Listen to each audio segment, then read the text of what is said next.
Salam alaikum, Azul Fillaoun, bonsoir.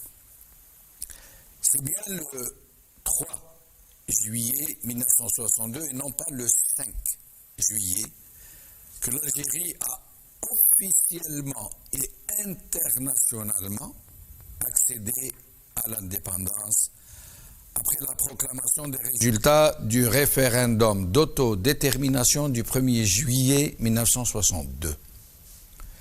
La date du 5 juillet a été dictée par une considération politique et mémorielle pour faire coïncider le 5 juillet 1962 avec le 5 juillet 1830, le jour où l'armée coloniale française a débarqué à Sidi Fraj. Et c'est ainsi qu'hier, 3 juillet, la communauté algérienne de Paris a commémoré la fête de l'indépendance dans la capitale française, la vraie date de l'indépendance.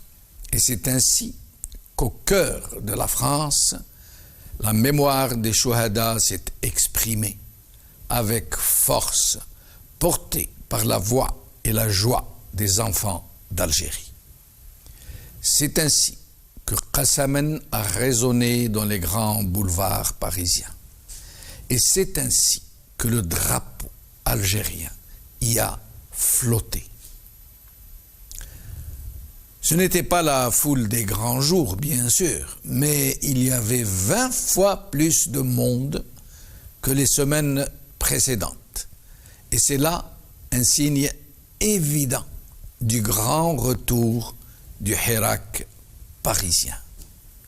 Le Hirak de la 7e wilaya. Hier, 3 juillet, a été une réponse très forte aux agents de la subversion du régime qui ont tout fait pour casser ce fabuleux mouvement pour la dignité et la libération de l'Algérie. C'est l'annonce du retour des manifestations de la diaspora, notamment à Paris et à Montréal. En Algérie et à Alger tout particulièrement, le régime met les bouchées doubles pour la grande parade militaire qu'il prépare pour le 5 juillet, demain.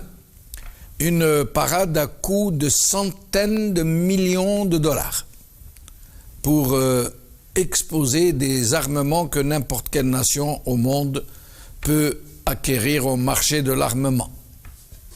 Une parade destinée à conditionner les masses, à terroriser les opposants et à faire basculer les hésitants dans le camp de la junte. Des centaines de millions de dollars jetés à la poubelle de la vanité et de la manipulation.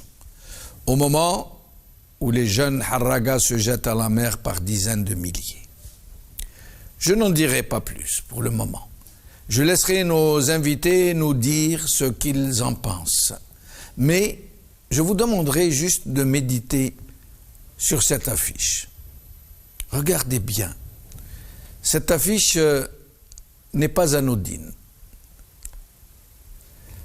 Elle est porteuse d'un message très fort. Regardez bien et demandez-vous si cette affiche représente la fête de l'indépendance de l'Algérie ou si le régime s'apprête à fêter la mainmise de l'armée. La mainmise de l'armée sur nos destinées. Regardez bien cette affiche. La place du soldat casqué en premier plan, devant l'ombre toute menue du moujahid d'hier qui ne sert plus que de faire valoir. Regardez à gauche de l'affiche tout l'armement acquis au prix de dizaines de milliards de dollars. Regardez bien.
5 juillet 2022, doublement historique. Nous verrons tout à l'heure pourquoi ce 5 juillet est doublement historique. Avec nous pour en parler, Brahim Younsi, analyste politique, cadre du MDA de 82 à 88. Brahim Younsi, merci d'être avec nous. Merci de m'inviter de nouveau. Bonsoir Si Jamal. Bonsoir aux téléspectateurs. Et je présume que mon ami Edir est là et je le salue d'avance. Effectivement, Edir Ounoran, analyste politique, est avec nous. Karim Naïtousloumen n'est pas avec nous aujourd'hui, malheureusement. Edir Ounoran, analyste politique, merci d'être avec nous, Edir. Merci de m'avoir invité et je salue mon ami Ibrahim. Je regrette aussi l'absence du jeune qui monte, Karim, et je salue à travers vous toutes les citoyennes et citoyens qui nous regardent. Merci beaucoup. Nous vous voyons en noir et blanc, Edir. Vous avez fait exprès? Vous êtes remonté à 62? Ça correspond à mon âge. Alors, mes chers amis, hier à Paris, le Hirak parisien est revenu en force.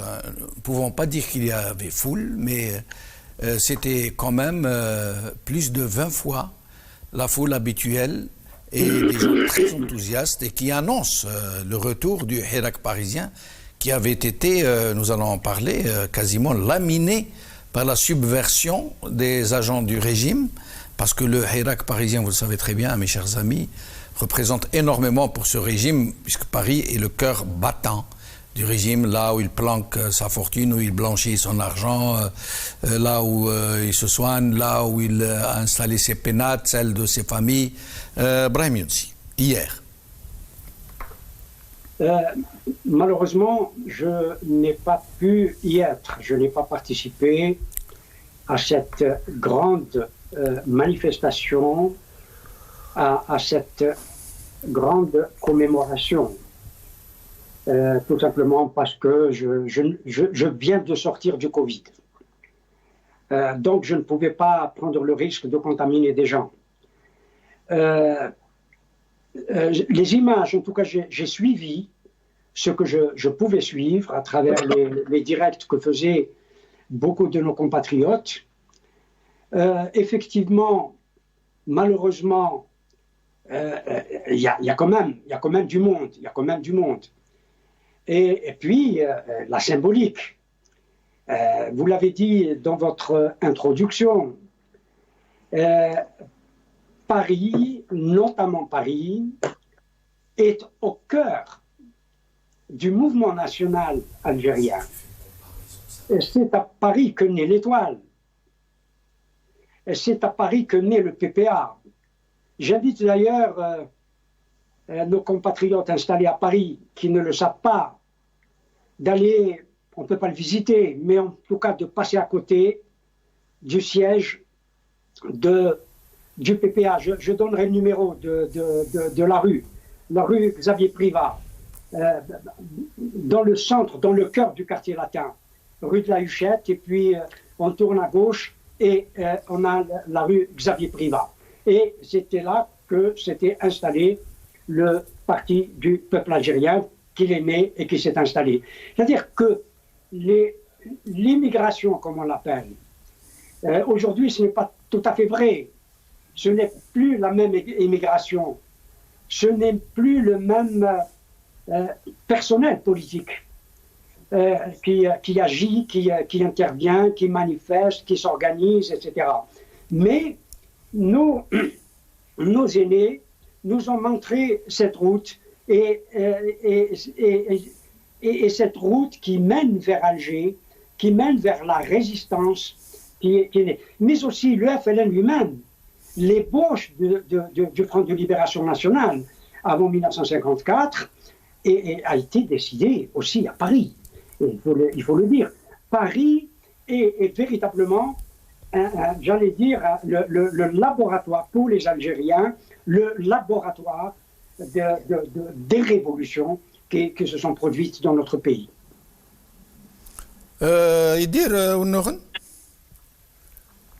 Quoi dire après ce que vous avez dit dans votre bref édito et ce qu'a dit c'est que les rues de Paris hier ont vibré au sang de l'Algérie combattante, de l'Algérie pleine d'espérance, de l'Algérie.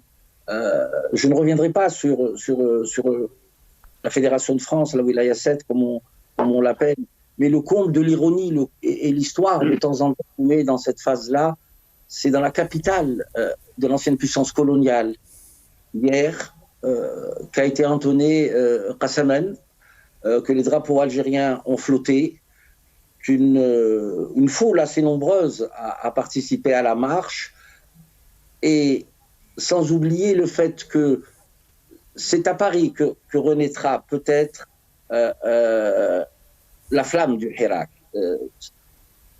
Vous m'excuserez le parallèle que je vais faire avec la Commune de Paris en 1870, quand la Commune de Paris a refusé la défaite de Napoléon III contre les Allemands, sa défaite à Sedan. C'est cet esprit-là révolutionnaire. Et ça m'emmène, et je suis enclin à penser que c'est clair que la jeunesse algérienne, que les militants politiques, les vrais militants politiques, l'opposition, les forces autonomes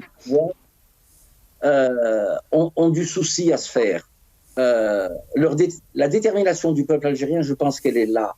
Son niveau d'engagement n'est peut-être pas, j'allais dire à niveau, vous m'excuserez ce pléonasme, mais ce qui nous manque aussi peut-être, et on a tendance à l'oublier, c'est que la génération... Je ne parlerai pas des conditions qui ont présidé au déclenchement de la Révolution, ça c'est de l'histoire, on peut en parler, c'est pas l'objet.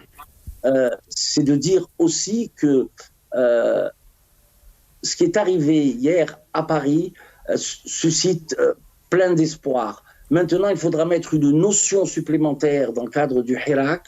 C'est pas parce que je suis à Paris que j'en parle, moi je suis légitime à ne rien proposer.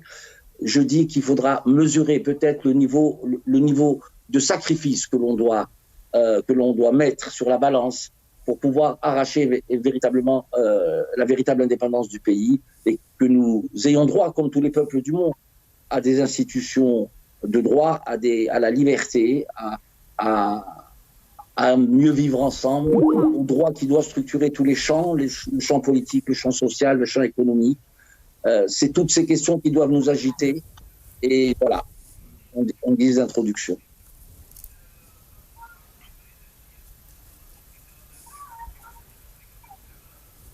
Alors, Houssine vient de me dire à l'oreillette que 5 décrets présidentiels viennent d'être promulgués qui annoncent des grâces présidentielles pour la libération de prisonniers, de détenus. J'espère que les détenus politiques et les prisonniers d'opinion qui sont en prison sont concernés en premier chef. Nous allons en savoir plus dans un moment. Houssine et Chaban vont nous donner plus d'informations sur ça. Brahim Younsi. Hier, le grand absent dans le Hirak parisien, comme d'habitude, sont comment dirais-je, nos compatriotes nés en France, et qui pour beaucoup sont franco-algériens, mais qui n'ont pas été suffisamment sensibilisés pour adhérer à ce formidable mouvement qui tend à la libération du pays de l'emprise de ce régime mortifère qui tue le pays petit à petit. Comment faire pour essayer de mobiliser, de sensibiliser cette partie importante de la population algérienne qui se compte en millions de jeunes Algériens et pour la plupart des franco-algériens?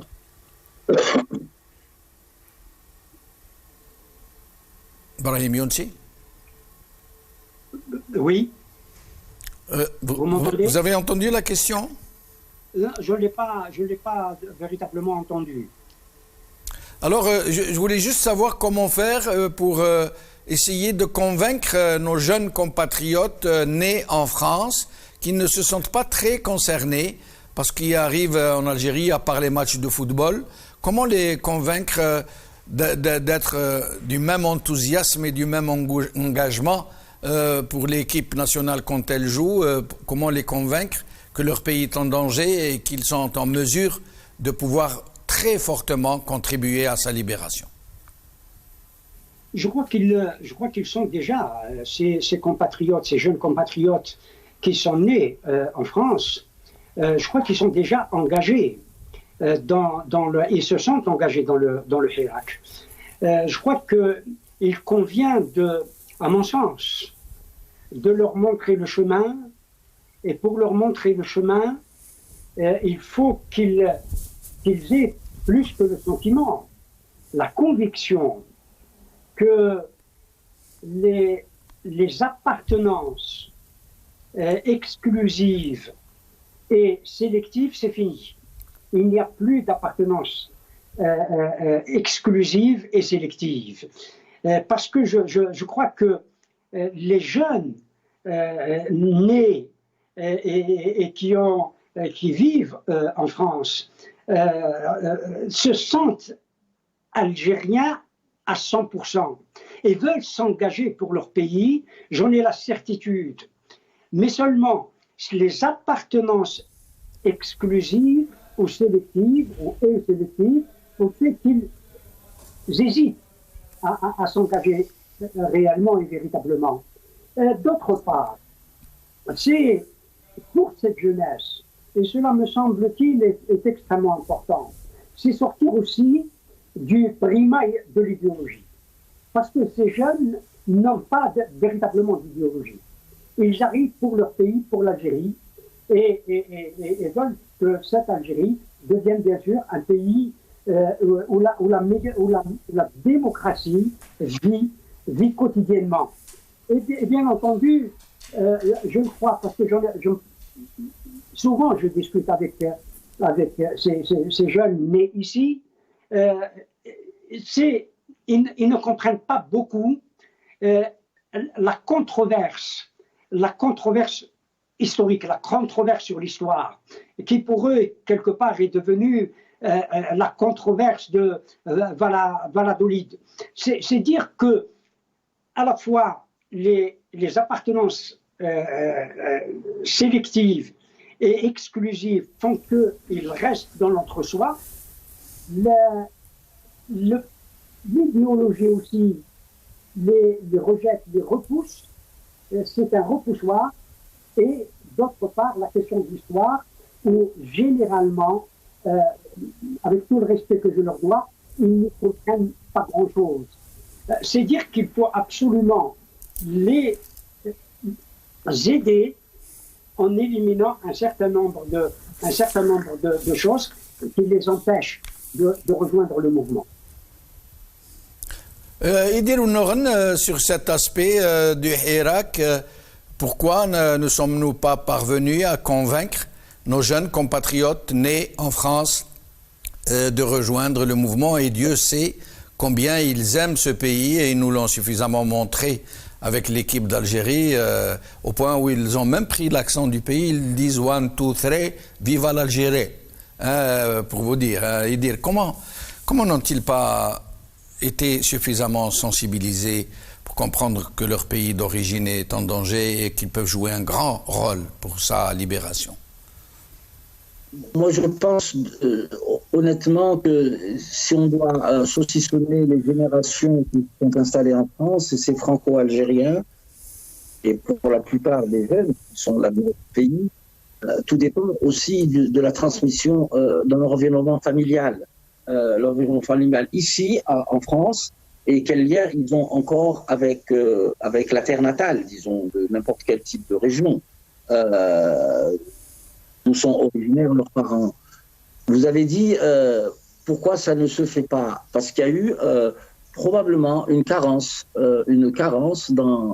chez les militants du Hirak, dans tous les collectifs, de s'adresser à eux, de faire un acte pédagogique, de leur situer les enjeux que le pays est en train de vivre, leur parler de liberté, ils sont dans un pays de liberté, leur parler de démocratie, leur parler de droit, de liberté d'expression, de l'indépendance de la justice. Ce travail n'a pas été fait.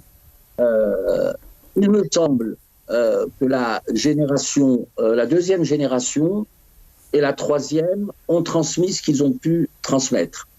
Il y a aussi le fait que la politique française sur l'immigration a à dénaturer un petit peu leur manière de voir les choses. Ils s'inscrivent peut-être plus sur un modèle, je dirais pas occidental, mais sur un modèle, disons, modèle social différent. Est-ce qu'ils sont encore attachés aux racines du pays? Vous savez, ça se commente pas, c'est une transmission qui doit se faire à travers le milieu familial, à travers l'environnement dans lequel ils évoluent. Par contre, j'ai une précision à demander à Brahim, quand il parle de questions, disons, exclusives. J'aimerais qu'il apporte quelques précisions, parce que, à travers ces propos, on pense qu'il y a peut-être, une communauté qui est visée par rapport à une autre. Donc j'espérais que ce ne soit pas le cas. Parce qu'en fait, le problème que pose Brahim derrière son analyse, c'est le cadre de la nation. Et tant que nous n'avons pas refondé la nation, que nous appelions tous ensemble à une reconnaissance mutuelle de tout ce qui fonde l'algérianité, nous aurons ce type de problème qui sera bien évidemment instrumentalisé, et ça s'est vu durant le Hirak, en stigmatisant une région, en stigmatisant un drapeau, en stigmatisant des militants. Et moi, il est regrettable que, vous avez parlé de grâce présidentielle, que la plupart des militants fédéralistes algériens, particulièrement kabyles, les militants souverainistes kabyles, les militants autonomistes kabyles, ne sont pas traités dans les médias. Et ça va ramener justement à avoir des crispations, parce que les droits de l'homme, c'est pas des droits de l'homme à la carte. Moi, j'ai défendu publiquement monsieur, comment s'appelle-t-il, monsieur Benarbi, il n'est pas de mon bord. J'ai défendu même des islamistes connus. Pourquoi? Parce que leurs droits étaient bafoués. Je pense qu'on doit avoir l'acte pédagogique nécessaire et ne pas s'engouffrer. Au moment où on a besoin de rassemblement, au moment où on a besoin d'unité d'action, je ne parle pas d'union, d'unité d'action, aller vers ce type de propos. Voilà. Il risque de cliver. Brahim Younsi, vous avez entendu la question de Edir Noren? Pardon? Vous avez écouté la question qu'Edir vous a posée?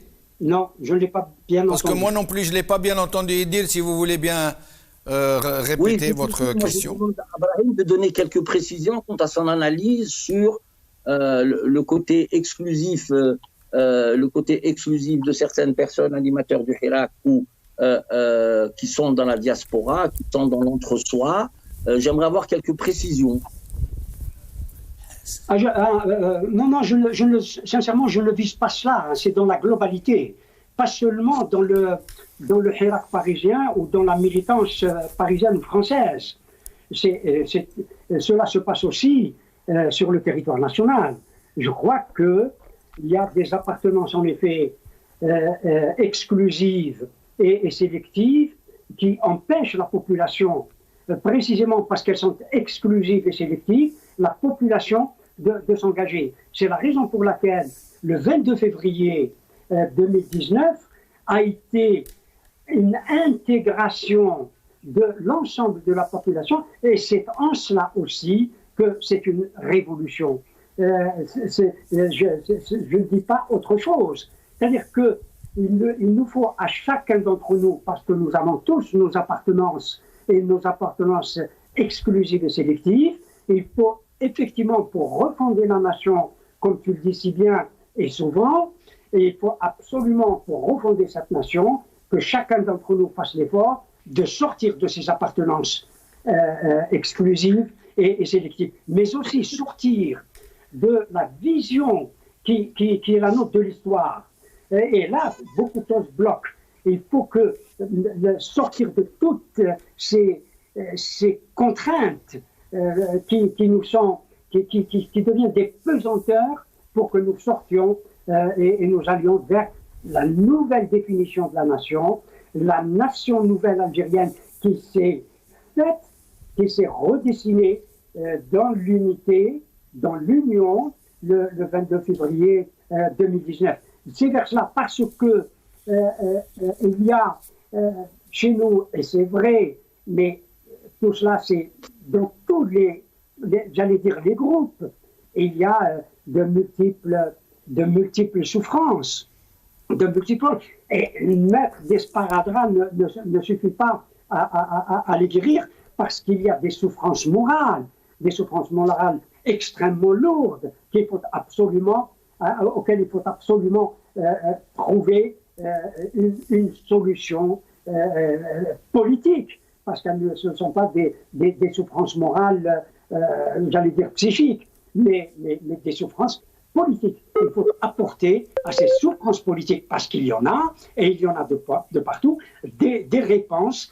Mais pour cela, et la nation, et la nouvelle nation a besoin de cela, c'est retisser les liens et trouver le lien des liens. Très bien.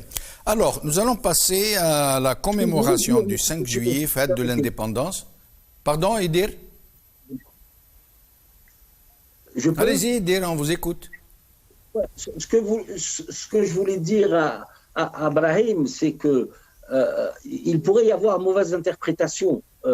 C'est ça le souci, surtout dans la séquence historique que nous vivons. Et je dis que défendre ce que l'on est fondamentalement, ce n'est pas acter les autres, bien au contraire, c'est aimer les autres et aimer la diversité. Voilà, j'ai terminé.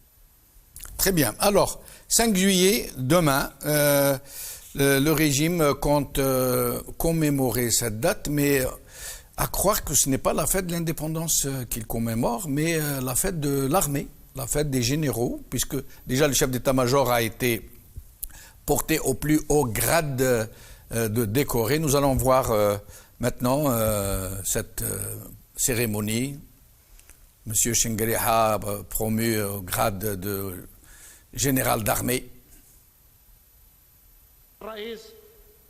رئيس الجمهورية القائد الأعلى للقوات المسلحة وزير الدفاع الوطني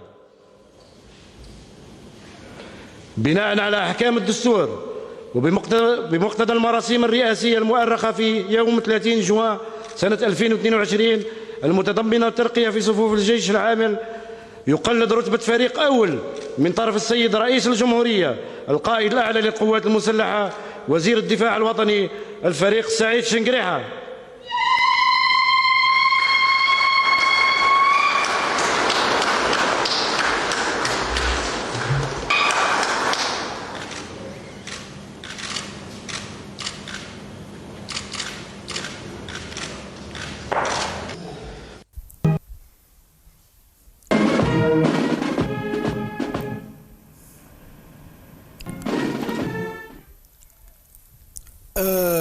Mes chers amis, je ne sais pas si mon oreille m'a joué des tours, mais il m'a semblé entendre le monsieur, c'est possible que je me sois trompé, mais nous allons réécouter. Il m'a semblé qu'il a dit le chef d'état-major, ministre de la Défense. Est-ce que je me suis trompé? Nous allons réécouter. Si jamais je me suis trompé, je vous demanderai de me le pardonner, mais écoutons. رئيس الجمهورية القائد الأعلى للقوات المسلحة وزير الدفاع الوطني بناء على أحكام الدستور وبمقتضى المراسيم الرئاسية المؤرخة في يوم 30 جوان سنة 2022 المتضمنة الترقية في صفوف الجيش العامل يقلد رتبة فريق أول من طرف السيد رئيس الجمهورية القائد الأعلى للقوات المسلحة وزير الدفاع الوطني الفريق سعيد شنقريحة.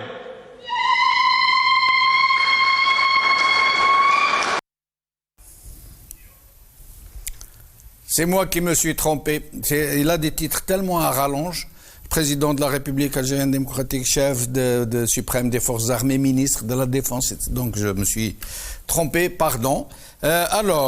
Brahim Younsi, à croire que c'est la fête de l'armée. Et rappelons que la fête de l'armée est pour le 4 août. Ils vont encore commémorer la fête de l'ANP le 4 août. Mais là, en l'occurrence, déjà l'affiche, nous voyons le soldat au premier plan avec le moujed derrière en tout petit.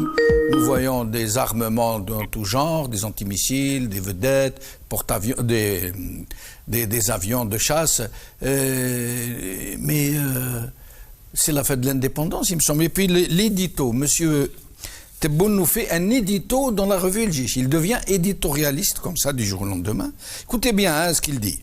Je suis heureux de m'adresser aux enfants de mon pays en général, les enfants en général, et au personnel de nos forces armées en particulier.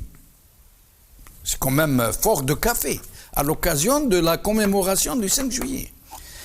Je suis heureux de m'adresser aux enfants de mon pays en général et au personnel de nos forces armées en particulier. Plus loin, écoutez bien, hein, je me dois de souligner le rôle actif et pionnier de l'armée nationale populaire dans l'effort destiné à conférer une impulsion aux industries nationales, en contribuant activement à l'effort national de promotion et de développement de notre économie. Plus loin, là je vais me contenter de citer un tout petit passage, ne peut en aucun cas être ébranlé, etc., mais qui au contraire, il parle de l'armée, notre prestigieuse, compte tenu de la place prestigieuse qu'occupe l'armée nationale populaire dans la conscience de la nation, qui ne peut, etc., en vertu de son rôle, écoutez bien Brahim Younsi, de leadership au sein des institutions de l'État. L'armée, pour son rôle de leadership au sein des institutions de l'État. Il n'en fait pas trop, en l'occurrence, Brahim Younsi. Même beaucoup trop. Même beaucoup trop. Ce que j'ai lu l'éditorial de Tebboune. C'est à pleurer. C'est à pleurer. Mais ce que nous voyons, et ce que nous verrons surtout demain, c'est que c'est la consécration si tentée que certains avaient des doutes, c'est la consécration de l'État militaire. C'est l'État militaire dans toute, j'allais dire, sa splendeur. Comment interpréter tout cela, sinon que cet État est un État militaire. Vous savez, la différence qu'il y avait entre 1976, où l'armée, dans la Constitution de 1976, où l'armée a été constitutionnalisée, elle avait un chapitre, le chapitre 6 pour elle toute seule. Et puis après 1988, le 5 octobre 88, qui a été une rupture totale entre le peuple et l'armée qui a tiré sur le peuple. Cela ne peut pas s'oublier, et le peuple algérien ne peut pas oublier le 5 octobre 88, où l'armée a tiré sur son peuple. Cela est inoubliable, on ne peut pas oublier. La césure a été faite le 5 octobre 1988. La Constitution de février 1989 évacue, cela est vrai, l'armée de la Constitution, où l'armée était soi-disant retournée à ses casernements pendant un an et demi, où l'armée s'était cantonnée avant de revenir en force après les événements que nous avons connus dans les années 90. C'est dire que aujourd'hui, on est en train de consacrer l'armée comme la patronne du pays, comme le moteur du développement, comme vous l'avez dit, ce qui est faux, alors que l'armée ne fait que dépenser le tiers, peut-être, un peu moins du tiers, des ressources financières nationales. Et demain, nous verrons l'étalage, il faut dire, de la quincaillerie achetée à coût énorme à certains pays, et notamment à la Russie. Permettez-moi juste ce propos. En 1960, fin 75, début 76, avant que je ne parte, je m'occupais du dossier du Sahara occidental.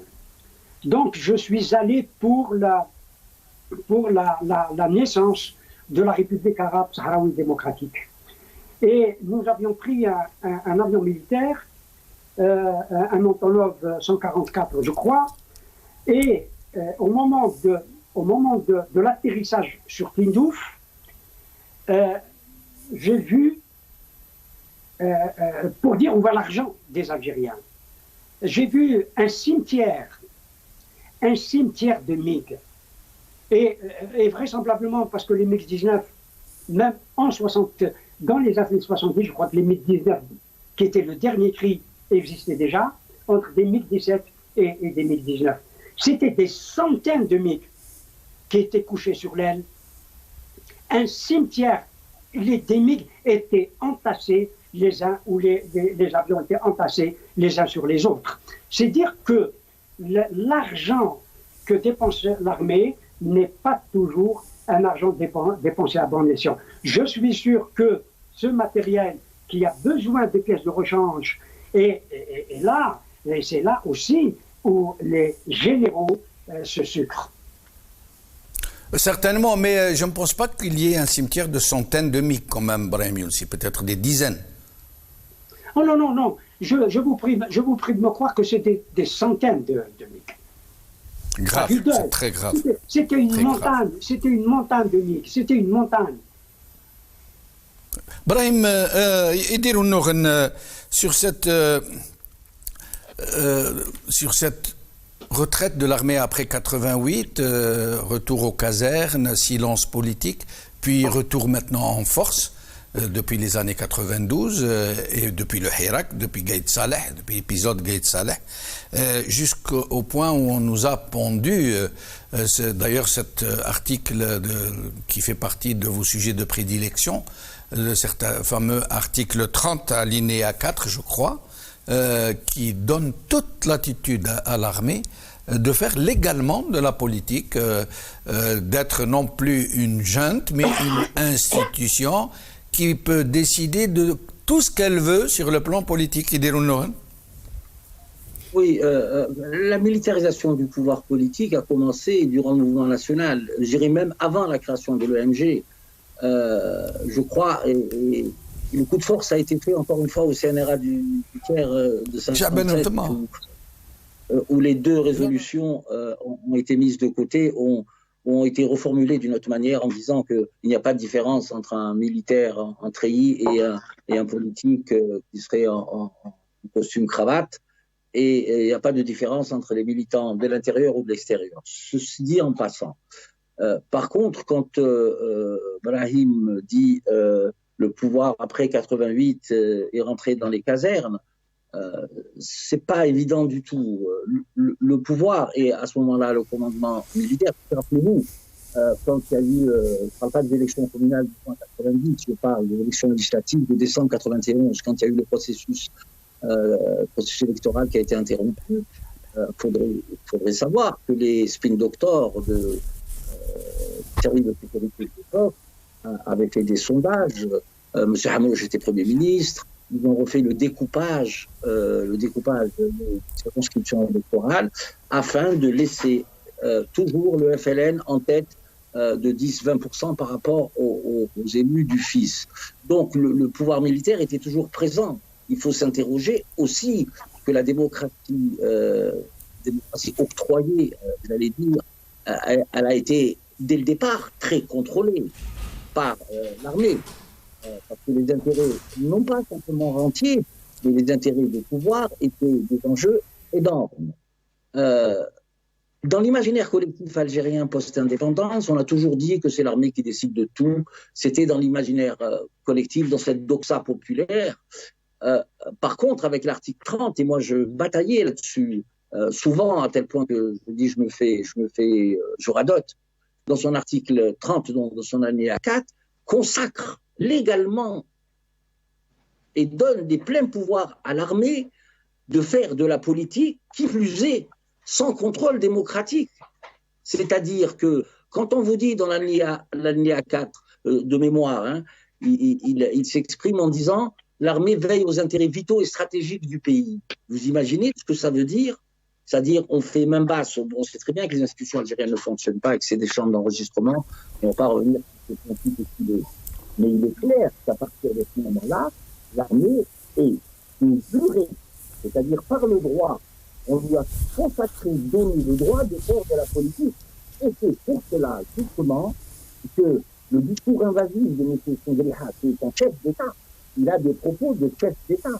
Il intervient sur les relations politiques, sur les relations de l'Algérie, il menace, il est belliqueux, il intervient maladroitement en plus sur la politique étrangère de l'Algérie, en s'exonérant complètement lui et de la responsabilité de la situation dans laquelle nous nous trouvons. parce que le commandement militaire, je suis au regret de le redire encore une fois, est le seul responsable de la situation que nous vivons aujourd'hui. En ayant choisi à l'époque avec Feu Gaïd Salah la voie constitutionnelle, alors que le peuple était sorti dans un élan solidaire, et là je rejoins un peu Brahim, le lien national était en phase de reconstruction malgré toutes les velléités de dresser des Algériens contre d'autres Algériens. Je ne pense pas que le pouvoir, après 88, se soit retiré des affaires politiques pour preuve. Pour preuve, c'est que décembre 91, janvier 92. Alors, 88, c'était l'ouverture, les ACP, les associations à caractère politique, le FLN restant le parti. Ensuite, il y a eu les élections communales, on connaît les résultats. Ensuite, il y a eu les élections avortées de juin. Ensuite, il y a eu les élections de décembre 91. L'armée a toujours été aux commandes de ce pays. Et c'est pas demain. Et justement, moi, j'invite les Algériens à réfléchir. Quand certains commentateurs ou certains intervenants disent on va supprimer la politique, l'armée doit rentrer dans les casernes, c'est un long travail qu'il faudra faire. C'est un long travail qu'il faudra faire, qui doit être consacré non pas par simplement des articles constitutionnels, mais dans la pratique, dans les faits. Et ça prend beaucoup de temps. Voilà. Brahim Younsi, qu'est-ce qu'il compte faire avec cette façon de commémorer la fête de l'indépendance avec un tel étalage? Est-ce pour impressionner les voisins ou est-ce plutôt pour faire peur aux Algériens qui contestent le régime, ou peut-être aussi flatter l'ego des gens qui ont été tellement drogués au nationalisme étriqué qu'ils vont se sentir tout fiers de voir ces parachutistes, ces commandos en train de crier « ah, ah, ah !» et ces avions qui passent avec un bruit d'enfer et ces chars qui vont déchirer le bitume, qui vont arracher le bitume, et ces missiles qui vont être lancés au large de la mer, et ces vedettes qui vont se montrer. Quel est le but vraiment recherché de cette parade, selon vous? Je l'ai dit tout à l'heure, dire à la population où passe l'argent octroyé à l'armée, le budget octroyé à l'armée. 2, évidemment, montrer ses muscles à la fois à l'intérieur et à l'extérieur, mais cette armée reste dépendante de pays tiers, et notamment de la Russie, s'agissant des pièces de rechange. Si on ne lui fournit pas les pièces de rechange, elle ne pourra rien faire. Les avions ne pourront pas voler, les chars ne pourront pas avancer, et nous n'allons pas les manger. Et pour dire au peuple algérien qu'il est et qu'il sera défendu. En même temps, il y a aussi un message politique, et c'est la raison pour laquelle, me semble-t-il, Al-Majid Tebboune est devenu l'éditorialiste de la revue El Jish, c'est de dire aux Algériens de renouveler au pouvoir, à l'armée, son allégeance. C'est une manière de dire au peuple algérien, nous sommes forts, vous ne pouvez que nous renouveler d'une manière ou d'une autre votre allégeance, parce que le peuple algérien, ce n'est pas seulement le Hirak c'est le peuple c'est le Hirak, comme l'appellent certains, parce que cette révolution a remis en question une institution, essentiellement une institution, c'est l'institution militaire. Il faut absolument que l'institution militaire, qui est essentielle, qui est fondamentale dans la République, mais elle n'aura que la juste place qui est la sienne, c'est-à-dire celle de s'occuper de la défense nationale au cas où on avait besoin d'elle. Aujourd'hui, nous n'avons pas besoin de cette armée pour intervenir ni dans le développement économique et social, comme l'écrit de façon démagogique Abdelmajid Tebboune, alors qu'il y a aujourd'hui beaucoup de techniciens, beaucoup d'entrepreneurs qui peuvent s'occuper de ce développement économique et sociale. Et puis, Abdelmajid Tebboune, dans son éditorial, nous rappelle l'échec de Boumediene sur la question de l'accélération, parce qu'il parle d'accélération du développement économique. Or, le développement ou l'industrie accélérée que Boumediene avait lancé a échoué, totalement échoué. On nous reparle encore aujourd'hui, des années après, 30 ans après, de l'accélération du développement. Je crains pire. Idil Wounoughen, Brahim Younsi vient de finir son argumentaire sur une note très, très pessimiste, j'allais dire très alarmiste. Et il y a de quoi, en effet. Est-ce que vous avez remarqué à Oran, les Jeux méditerranéens, que les joueurs qui gagnent des médailles, à qui on remet ces médailles, d'habitude, la levée des couleurs, ils se mettent un peu au garde à vous, alors ils mettent la main sur le cœur. Là, presque tout le monde fait le salut militaire. C'est incroyable cette façon de militariser la société. On va où comme ça ? Mais ça, moi, je pense que nos athlètes ont reçu quelques instructions, ou alors il y en a un ou deux qui ont fait le salut militaire lors de la remise des médailles, ou quand l'hymne national retentissait dans les salles ou dans les stades. Mais moi, je ne m'arrêterai pas à ce détail, parce qu'il s'agit quand même d'un milieu sportif. Évidemment, c'est une représentation symbolique, parce que c'est les Jeux méditerranéens qui puisent quand même des valeurs de fraternité, des valeurs culturelles, des valeurs d'échange, parce qu'ils puissent ses racines aussi dans l'olympisme, et que l'attitude de certains de nos jeunes athlètes, il est fait de bonne foi ou qu'ils étaient instruits, je n'ai pas de réponse à ça. Parallèlement à ça, moi j'aimerais attirer l'attention sur le fait qu'il y a quelques semaines, une dizaine d'athlètes qui étaient en stage à l'étranger se sont évaporés dans la nature. Il faudrait analyser plutôt ce phénomène-là en disant que ces gens ont choisi de quitter le pays par des voies légales pour rentrer pour des compétitions et qui ont décidé de ne pas rentrer au pays parce que le pays ne leur offre pas les conditions de l'épanouissement, les conditions de liberté et de dignité pour qu'ils puissent vivre sereinement et paisiblement dans leur pays. Parallèlement à ça, il se trouve que Monsieur Tebboune, juste pour revenir, parce que il y a eu une coupure faisceau, j'ai pas entendu ce qu'a dit Brahim ni la question que vous m'avez posée, qui s'improvise éditorialiste, et Monsieur Chengriha aussi. Nous avons un double discours. Il faut que nos concitoyens prennent conscience que Monsieur Chengriha efface et disqualifie la parole présidentielle. Il est dans son rôle de chef d'État et de véritable patron du pays. Sa nomination à un grade élevé, le plus haut grade de l'armée avec le général Ben Ali, est un signe évident. Le général Ben Ali, pourquoi n'est-il pas mis à la retraite, vu son âge avancé? Est-ce que ça pose un problème d'équilibre au sein de l'institution militaire? C'est des questions qui sont fondamentales à poser. On devrait avoir les réponses nécessaires. Quant à cette armée qui serait républicaine et qui reviendrait dans les casernes et qui serait là uniquement à protéger et à rester dans ses missions constitutionnelles, c'est pas demain la veille que ça va se produire.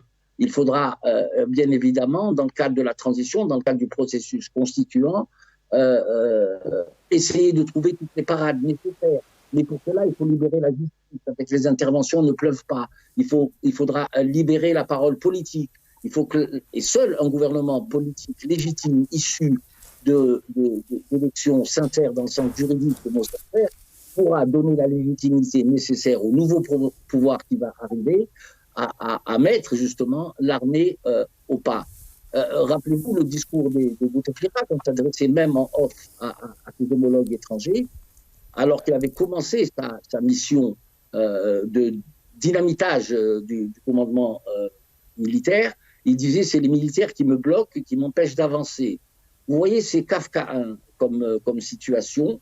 Moi, personnellement, je souhaiterais que toutes ces questions puissent être traitées dans le cadre de la transition, mettre des équipes dessus dès maintenant pour voir dans quelle mesure nous pouvons établir le lien réel entre le politique et l'armée, comment les cantonner dans des relations stables, efficace, surtout pour le pays.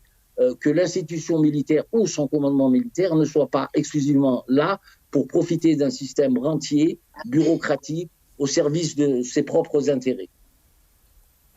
Très bien, merci Dirou Nouren, merci Ibrahim Younsi.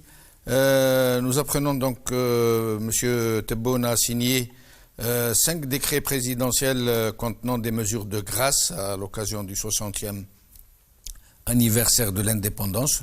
Vous en saurez plus dans l'émission qui va suivre, Al-Umq, avec mon confrère Jamal Taleb. Je rappelle qu'il n'y a pas foule de chefs d'État pour assister. Nous savons qu'il y a le président tunisien, Kais Saïd, le Niger, l'Éthiopie, 2 représentants des Palestiniens. En cela, c'est une très bonne chose, nous nous en félicitons. Mais sinon, donc, ça ne se bouscule pas au portillon. Merci à Dirou Nouren, merci à Ibrahim Younsi, merci à vous, chers amis, d'avoir suivi cette émission. Bqa ala khair, bislama.